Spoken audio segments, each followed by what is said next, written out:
Thank you, Brother Imba, for this opportunity to speak a little bit. Brother Imba wanted me to speak on the topic of the parable of the 10 bags of gold, or the parable of the 10 talents. So it's found in Matthew chapter 25, verses 14 to 30. I will read it for you. Again, it will be like a man going on a journey who called his servants and entrusted his wealth to them. To one, he gave 5 bags of gold, to another, 2 bags, and to another one bag, each according to his ability. Then he went on his journey. The man who received 5 bags of gold went at once and put his money to work and gained 5 bags more. So also the one with 2 bags of gold gained 2 more. But the man who received 1 bag went off, dug a hole in the ground, and hid his master's money. After a long time, the master of those servants returned and settled accounts with them. The man who had received 5 bags of gold brought the other 5.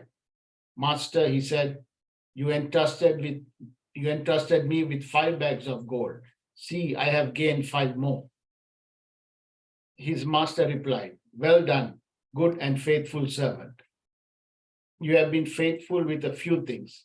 I will put you in charge of many things. Come and share your master's happiness. The man with the 2 bags of gold also came. Master, he replied, you entrusted me with 2 bags of gold. See, I have gained 2 more. His master replied, well done, good and faithful servant. You have been faithful with a few things. I will put you in charge of many things. Come and share your master's happiness. Then the man who had received 1 bag of gold came. Master, he replied, I know that you're a hard man, harvesting where you have not sown and gathering where you have not scattered seed. So I was afraid and went out and hid your gold in the ground. See, here is what belongs to you. His master replied, you wicked, lazy servant. So you knew that I harvest where I have not sown and gather where I have not scattered seed. Well, then you should have put the money on deposit with the bankers so that when I return, I would have received it back with interest. So take the bag of gold from him and give it to the one who has 10 bags. For whoever has will be given more, and they will have an abundance. Whoever does not have, even what they have will be taken from them. And throw that worthless servant outside into the darkness, where there will be weeping and gnashing of teeth. So I wanted to talk a little bit about this parable. So we all have strengths and weaknesses. Some of us are good at organizing. Some of us are good at business. Some of us are good at leading worship, or we are good at singing. So some of us are good technicians. So we all have different strengths and weaknesses. So some of the weaknesses that we have is that we are not good at singing, or we're not good at technical matters, or we are unable to make friends easily, and so on. So in life, we will face opportunities to use our strengths and weaknesses. If we use our strengths that we are given in the opportunities we are given within life, then we will be able to serve others and glorify God. But at the same time, we will face doors which are open to us that could utilize our weaknesses. And these are threats, because if we use our weaknesses to serve others, it won't work, and it will usually bring other people to suffering, and it will bring dishonor to God. So we will face these doors in life. So I think we should choose wisely as to what doors we go through and what doors we do not. So we should go through the doors that we can use our strengths in, and shut the doors that may be open to us where our weaknesses could be used.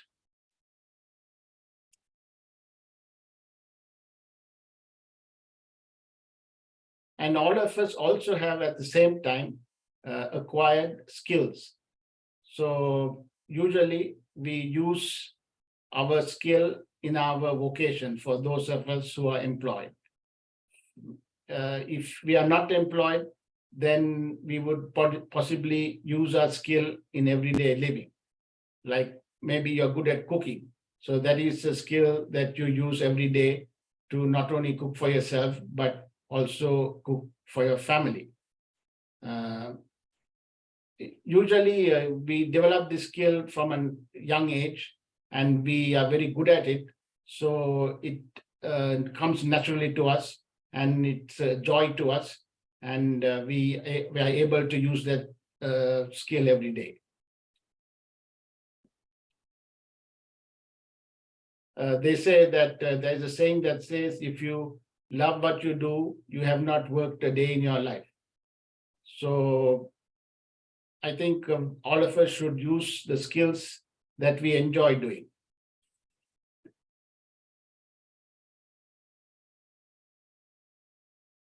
And talking about our talents, we will all face struggles in life. I mean, life is not easy. In this earthly life, we will face struggles because we do not know the answers or the solutions to all the problems we will face in life. So because of this, we will struggle in life. And but Jesus said in John 16:33, in this world you will have trouble, but be of good cheer, I have overcome the world. So we need to push through those struggles, and we need to do our best and depend on the Holy Spirit to help us in our struggles. Sometimes if we do things in our own strength, we will fail. But if we realize that God is with us every step of the way, all along the journey of life, then we can tap into his wisdom and strength when we face struggles in life. If we prepare, so for example, you get up in the morning and you prepare your day and you go through in your mind what you have to do, and you talk to the Holy Spirit, he will prepare you for the day and he will give you ideas so that you can minimize unnecessary struggle. So I think that's important, because even myself, every morning when I wake up, I go through the failures of the previous day and I reflect on how I could not repeat those mistakes again. And I prepare spiritually also and physically. I prepare for the day ahead so that I can minimize the struggles that I will face that day.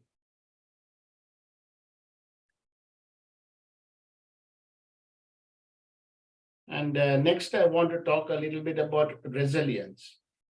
As I said, we will all face struggles, and resilience is the ability to bounce back. So the Apostle Paul said, I have fought the good fight of faith. So we also have to fight the good fight of faith. We will face many situations where we are discouraged and we are down, but God does not want us to stay down. He wants us to rise to the top. So, in James 4, verse 7, it says, submit to God, resist the devil, and he will flee from you. So we need to do our best to bounce back.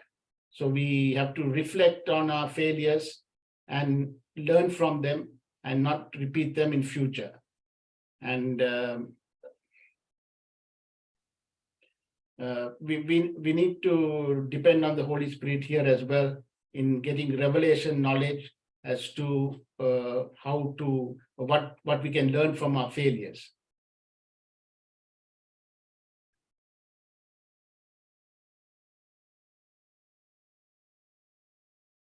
Next, I want to talk about righteousness.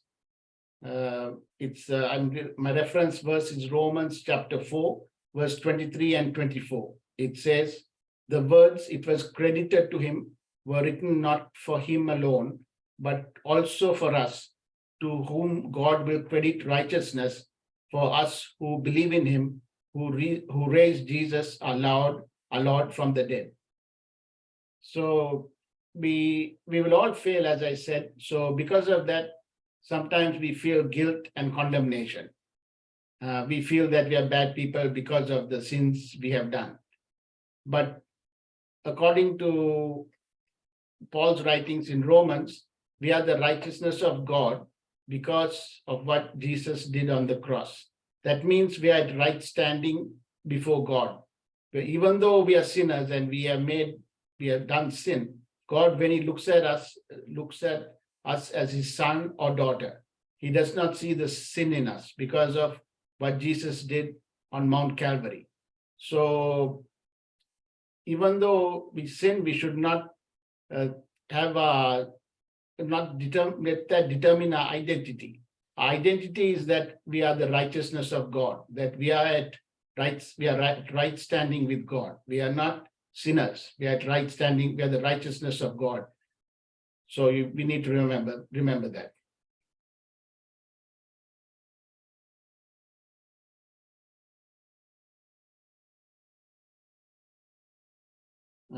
So that's, I have some more material to share, but I will just keep it at that because I don't want to take too much time. So thank you very much for listening, and may God bless you. Thank you so much, Pastor Mahan. Thank you so much for